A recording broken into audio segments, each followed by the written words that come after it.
Hello, everyone. This is Talk for Glory, episode 261. We are 261 episodes deep into Talk for Glory. We are 300 days plus deep into the year. We are close to the end of 2025.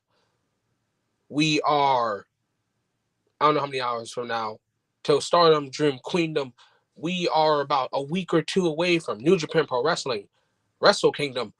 But we look to today. And today is the end. The end of what? World's End. You guys already know that there's a show coming up for AEW, All Elite Wrestling. So you guys already know when it comes to wrestling, when it comes to podcasts, when it comes to Talk for Glory, you guys already know that there has to be predictions, and that's exactly what this is. Welcome, guys, to AEW World's End Predictions. Not a lot of matches, but there's a lot to talk about. To start us off, it's Madman versus Madman. It's Darby Allin, the man that eats, sleeps, breathes AEW, versus Gabe Kidd, War Dog, Death Rider, I don't know. The man that eats, sleeps, breathes Shinihon Ichiban. Wait. Yeah, actually, never mind. Waiting for that Gabe Kidd is All Elite graphic. Some of you guys may remember. You guys already know. Fuck WWE. Fuck AEW. Shinihon Ichiban. Yeah, nah, that guy was a liar. That guy was a fraud. I don't know who said that, but I know it wasn't Gabe Kidd because that dude apparently loves AEW. That dude loves showing up on AEW. He doesn't bleed the lion mark like a lot of guys. But he's a madman nonetheless. You know, he spent 2 years in the dojo, all that stuff. He was in the cycle, all that stuff. But he faces Darby Allin, a man that goes through glass, goes through fire, gets hit by bus, and you still can't keep him down. So again, Madman versus Madman. I think it's safe to say that there is nothing in Gabe Kidd's arsenal that can stop the likes of Darby Allin. If a car can't stop Darby, if getting thrown down a flight of stairs can't stop Darby, if getting lit on fire can't stop Darby, there is nothing Gabe Kidd has in his playbook to stop Darby Allin. And we see who the bigger madman is. Next is a mixed tag match, or I guess mixed nuts mayhem. It is the Conglomeration versus the Death Riders. But we've got some mixed tag action in this with Tony Storm and Marina Shafir. I like that AEW is faction warfare. I like that. I like that if the Conglomeration are not feuding with the Don Callis family, they feud with the Death Riders. If the Conglomeration is not feuding with the Don Callis family, the Death Riders, then they are feuding with the Don Callis family. And if the Conglomeration is nowhere to be seen, the Death Riders and the Don Callis family might just come to blows. You know, one of these days, one of these years, one of these factions have to give. But I do like that the Conglomeration is literally the heroes of AEW faction. Like, it's literally the good guys.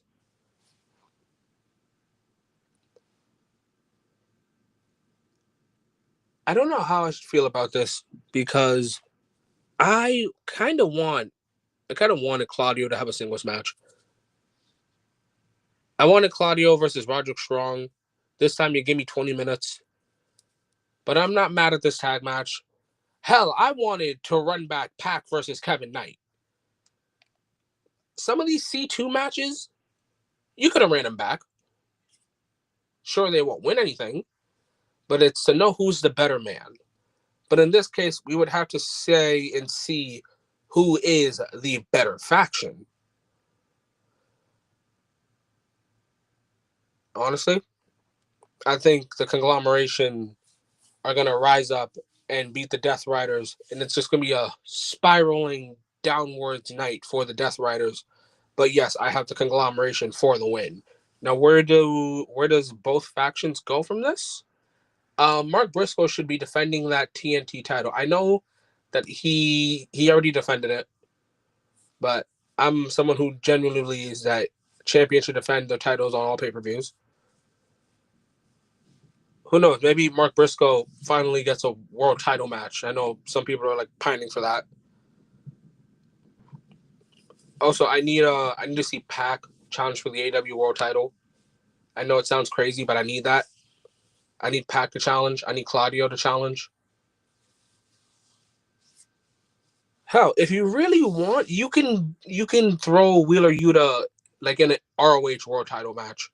Like really make the Death Riders going after gold be the scariest thing ever.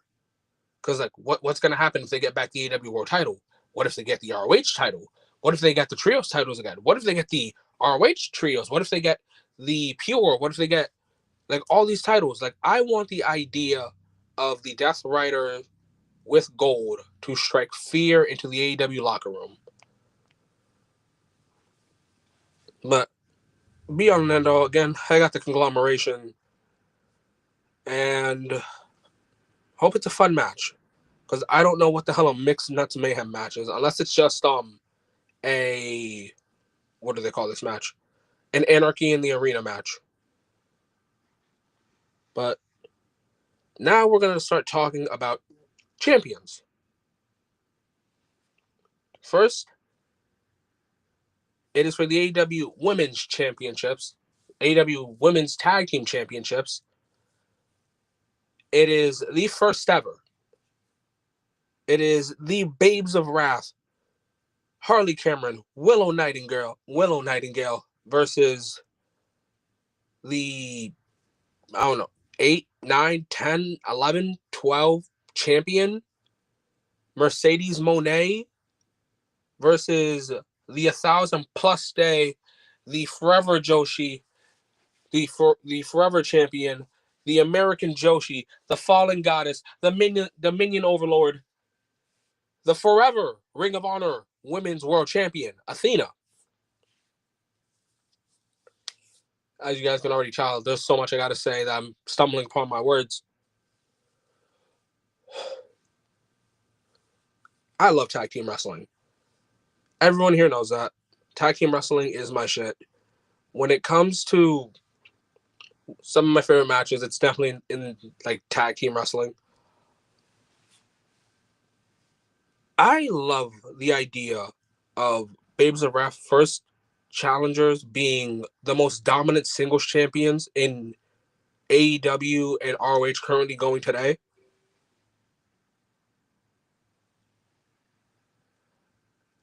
So just thinking about it, what if not only do they have the TBS along with the other 10 belts that Mercedes has and the ROH that Mercedes is going to hold on to forever, what if they get the tag titles? They're basically going to be like the two-man power trip.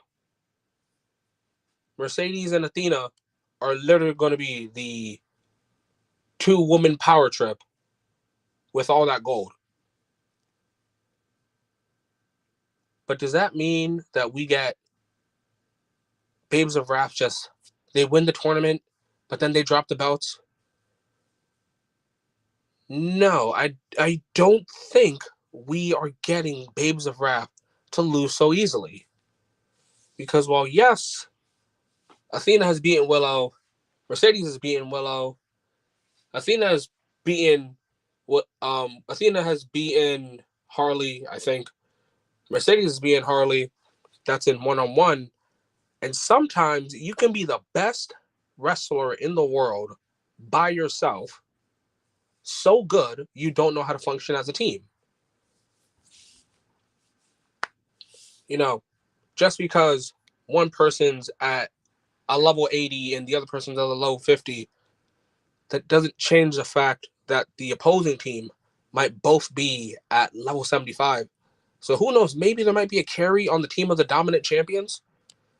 And that's something that the tag champs can hopefully take advantage of, because I like the Babes of Wrath. I like Harley Cameron. I like Willow. But I do have to admit, if Athena gets the AEW Women's Tag title, maybe she shows up on AEW more. And shout out good friend Ruckus. He calls Athena on ROH witness protection. So who knows? Maybe the AEW Women's Tag title is Athena's key out of witness protection, known as ROH. But I've been going left. I've been going right. It's time to finally cut it down the middle. Who do I think's going to win? I have Athena Mercedes Moné winning. And actually, now thinking about this, because in the first round, Babes Wrath did beat Athena and Mercedes. This would be a great match, like a great winner-take-all match. So instead of just the tag titles, imagine the TBS title, the ROH title, and the tag titles are all on the line. How would you guys feel about that? Instead of just a regular tag team title match for the AEW Women's Tag Team Championships, how would you guys feel if this were a winner-takes-all match? Some food for thought. But we're not done talking about tag team wrestling. It is now for the AEW Men's World Tag Team Championships in a Chicago street fight nonetheless. It is Bullet Club Gold, Bang Bang Gang, so you already guys know, Guns Up versus Fuck the Revival. Wait, that's not what I called it. Wait. Versus FTR. I still don't know what the FTR stands for.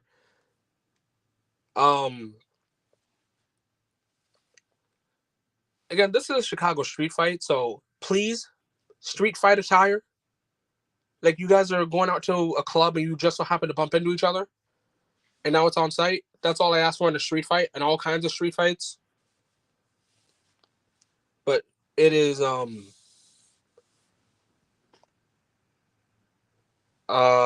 it. It's Juice Robinson and Colton Gunn versus Dax Hardwood and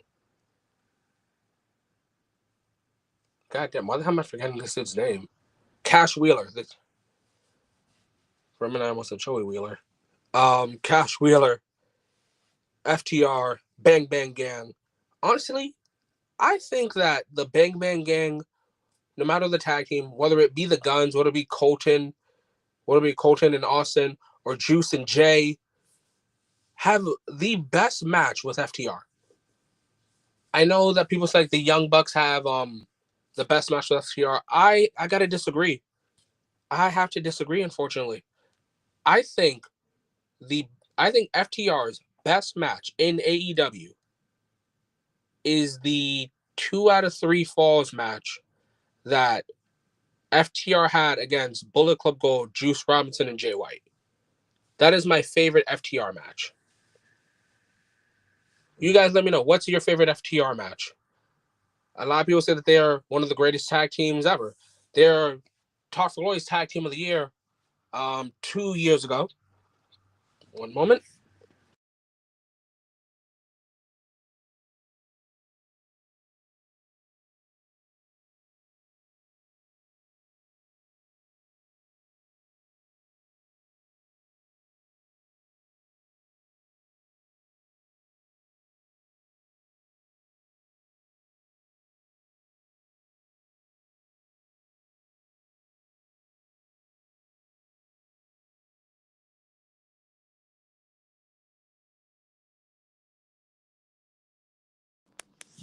Okay, now I'm back. And yeah, Bullet Club Gold, Bang Bang Gang, whatever you call them, have like the best FTR match to me. But in the Chicago street fight, who do I have winning? The answer is simple. As much as I want Bullet Club Gold to get the AEW tag titles, it's going to be FTR, and only because for some reason it just scratches my brain that FTR is going to hold the titles until Edge and Christian come back, and then they're going to drop the titles to Edge and Christian, and it kind of makes me uninterested in the tag titles for a bit. Now, if I'm wrong, I will be so happy. Remember, these are predictions. What I say is not fact. You may think one thing, I may think the other, and then when results come, you were right or I was right. Someone's going to be right. But I got FTR for the win. And remember, fuck the revival.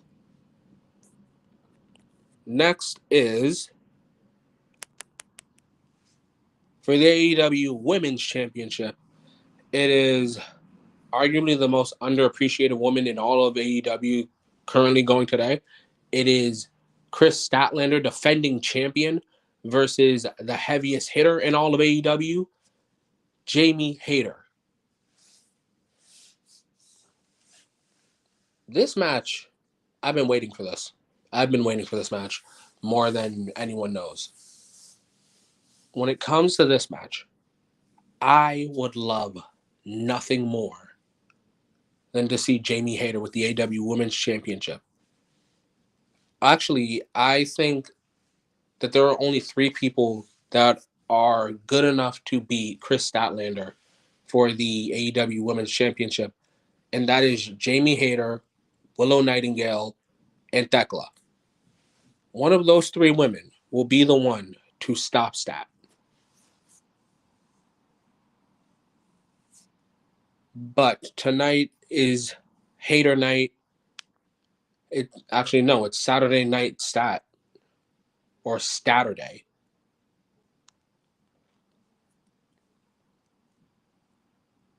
But these 2 women, very accomplished, very agile in the ring. You really can't expect a bad match from these 2, honestly. And Jamie Hayter is, whenever you put her in the main event scene, or I guess the big match scene, she just delivers nonstop. Great match with Mercedes. Actually, scratch that. Great tournament in general in the Owen. War Games was crazy.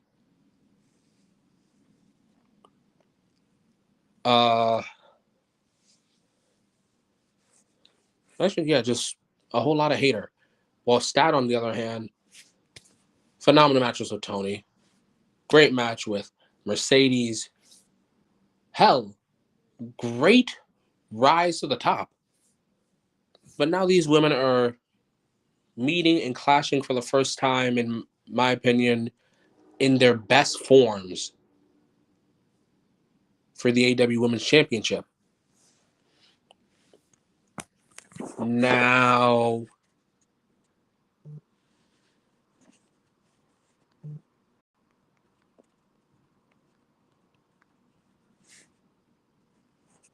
so I'm right now trying to think.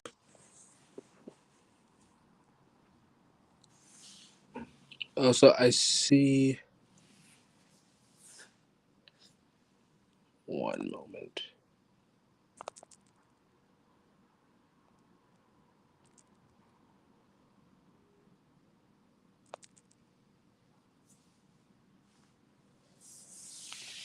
Okay, so now, talking about this match, I think it's safe to say that it's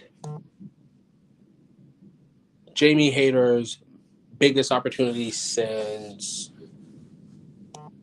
actually, probably since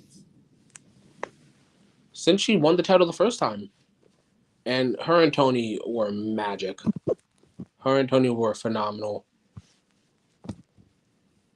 I don't think Jamie Hayter has ever had a bad match for me in AEW.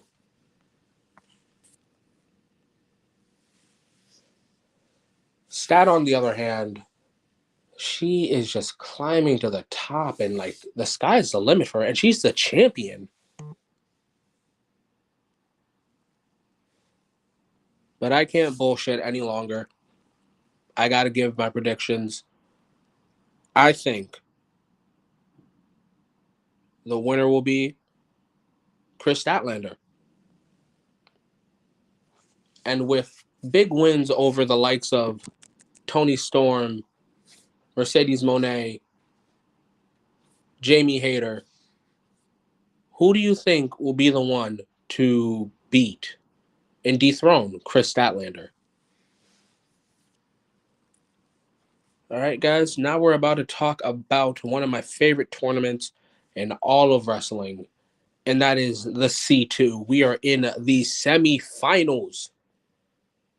And in the semifinals for round one, it is one of Top for Glory's Superstar of the Year, Jon Moxley, versus arguably maybe a Top for Glory Breakout Star of the Year competitor. Who knows? Maybe in the next year or two, we'll be talking about Kyle Fletcher, the Breakout Star of the Year. I mean the Superstar of the Year. Who knows? Just maybe. But Fletcher, Moxley, the C2. Who would have thought? Who would have thought? I think this is Moxley's redemption arc now. I'm not saying he turns face, but this is Jon Moxley's way of telling the Death Riders, hey, I still got it. Even though I said I quit to Darby and I tapped out to Hangman and I tapped out to Kyle O'Reilly, Jon Moxley is in the semifinals for the C2. And if that doesn't show your faction that you as the leader still got it, I don't know what does. Oh, wait, I know what will confirm that even more is if Jon Moxley wins it. But we are also in the proto-star era. We are in an era where we're not just currently enjoying the Swerves and the Hangmans and the Ospreys and the Omegas. We're also looking towards the future. We're also looking towards the Kyle Fletchers. So with that being said, with a man that's trying to maintain his image and further his career, further his confidence with his faction, versus a man who's trying to tell the world, I am the now. Fletcher, Moxley, one winner. Who is it? I think Kyle Fletcher just barely beats Jon Moxley. So now the real question is, who's going to face him? Who does the proto-star face? Because in the next match, it is the Rainmaker, Kazuchika Okada, versus the Alpha, the IWGP World Champion, Konosuke Takeshita. Honestly, I thought this would be the finals. But hey, I ain't complaining. Whoever complained about too much wrestling. I can't explain to viewers how excited I am. Because Okada, Takeshita, the match that we've been waiting for. Some people are saying that this match deserves an all-in, that this match deserves a full gear, that this match shouldn't happen because of a tournament. And to that, I disagree. I think a tournament is the perfect way to get this match. Like myself and Smoove talked about on, I forgot what show it was. I think it was like Full Gear. No, I think it was Wrestle Dream. Like we talked about on Wrestle Dream, Takeshi's a smart man. He knows that he can't just ask for a match against Okada because Don Callis will try to find every which way possible to dodge that match. You know how you can't dodge the match? Through the tournament. And the biggest tournament in all of AEW is the C2. So this was the only way for Takeshi to finally get his hands on Okada, as Okada has looked down on Takeshita for God knows who. God knows for how long.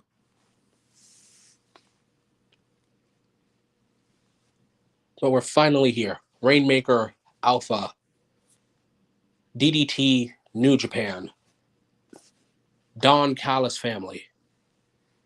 We're finally here. And, you know, Okada's got the Continental, International, Unified. That whole thing's just so confusing. But Okada's got that.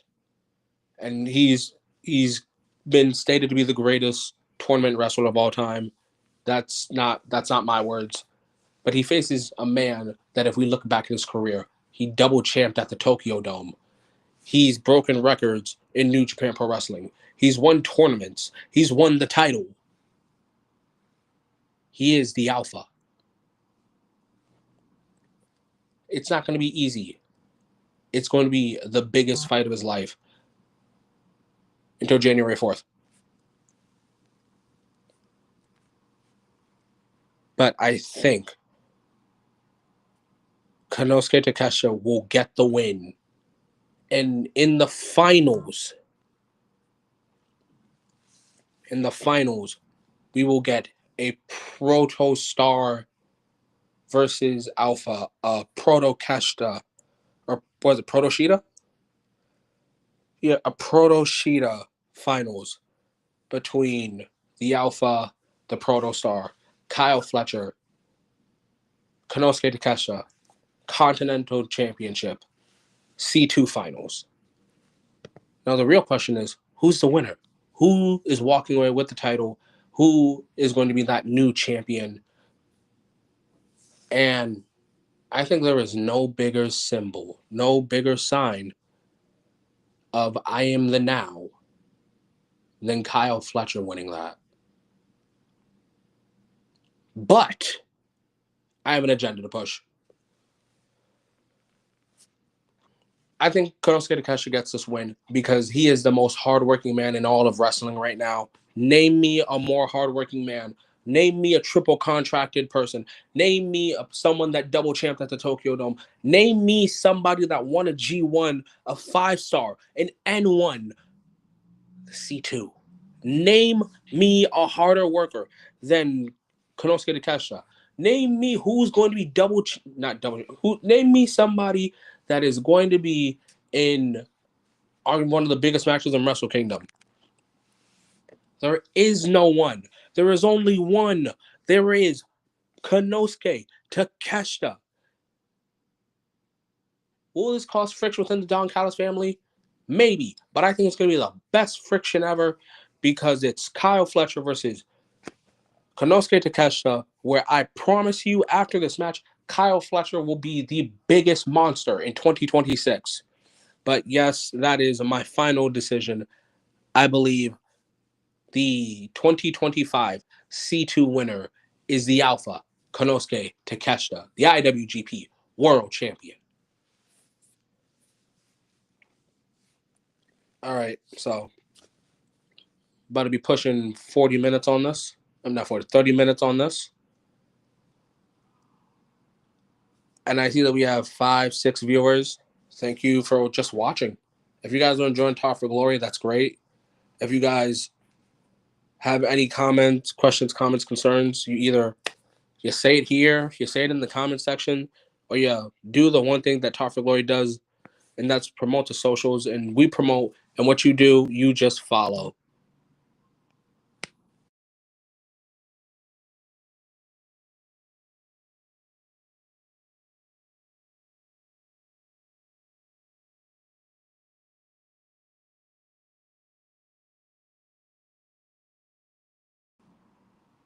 So those are the socials, guys. You guys already know. Follow that.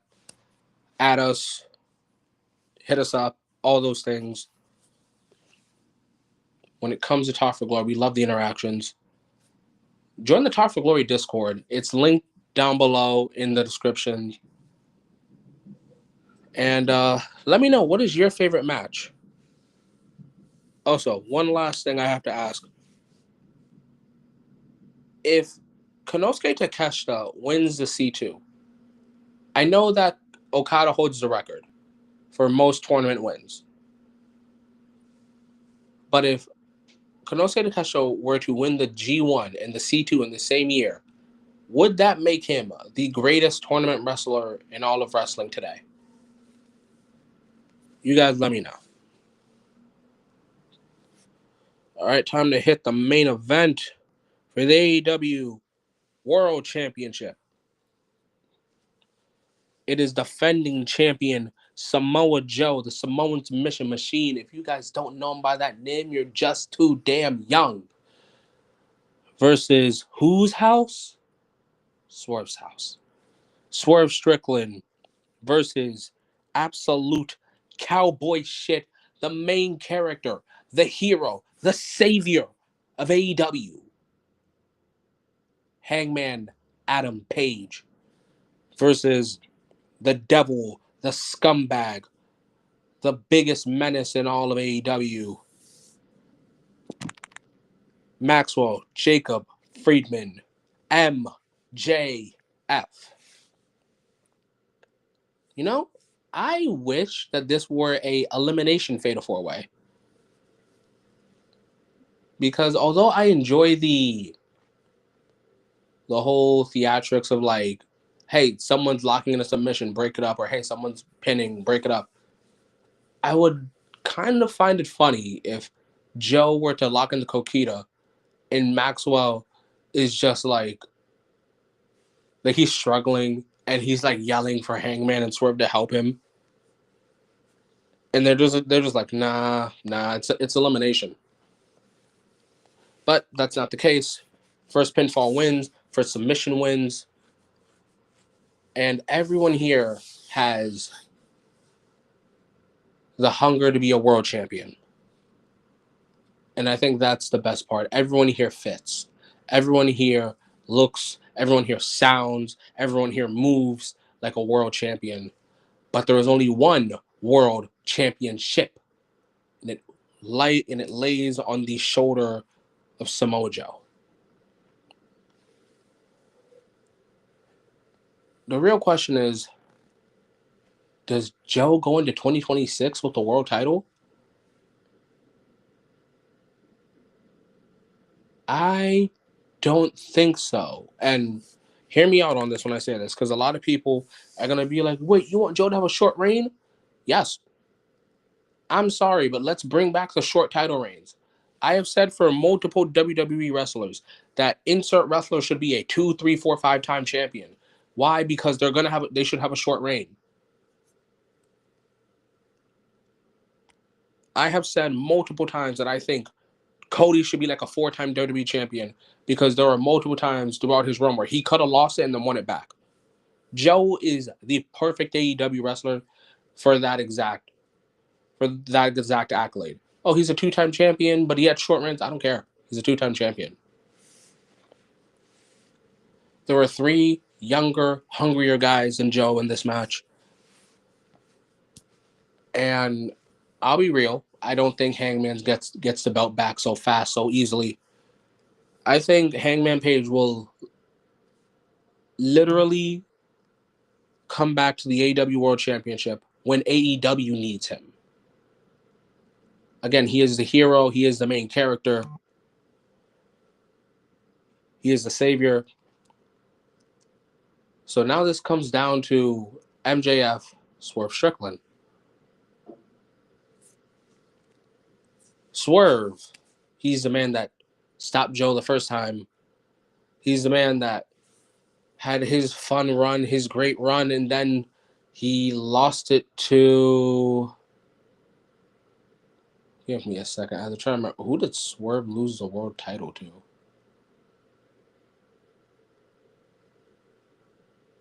Bryan. And then he lost it to Bryan. In a spectacular match at All In. And funny enough, I think just as Swerve lost the title on a big stage, I think Swerve will win it on a big stage this time. So now that leaves MJF. I think this is the perfect full story moment for MJF. So, in case you guys haven't been paying attention to Process Elimination, I think MJF is going to be the one to win the AEW World Championship. As last year, MJF was sitting on top of the world, and well, not last year, the year before that. So 2023 going into 2024. MJF was sitting on top of the world, and then Joe choked him out, and then he got stabbed in the back. And it took 2 years, but MJF is finally here. He's here to reclaim the Triple B. Now, as to who he pins, doesn't matter. If anything, I hope he pins Hangman.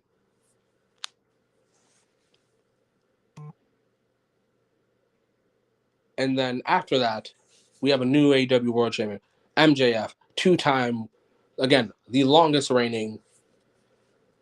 Do we get any returns tonight? Maybe. I hope with MJF World Champion, the lights go out, the blade comes out, and King Switch, the number one asset in all of pro wrestling, the last rock and roller, the only Grand Slam that matters, the leader of the Bang Bang Gang, all these things. I hope he returns. I hope Jay White returns, and I hope he confronts MJF, and they run the MJF Jay White feud right this time. Correctly, if you will. You guys already know how I feel about that match. I'm just so happy I didn't do a review on that. But hopefully Jay White returns. But yeah, I have MJF winning back the AEW World Championship, closing out World's End, closing out 2025. And guys, that is how we close out 2025. Will there be predictions? I mean, will there be a review? I don't know. Depends how I'm feeling. I want to thank everyone that'll be listening to this in the future, like probably in the next hour or so.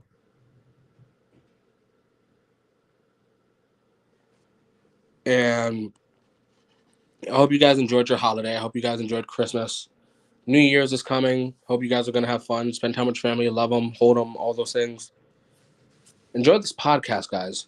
Enjoy AEW. I guess I should probably close it out if I'm going to talk like this.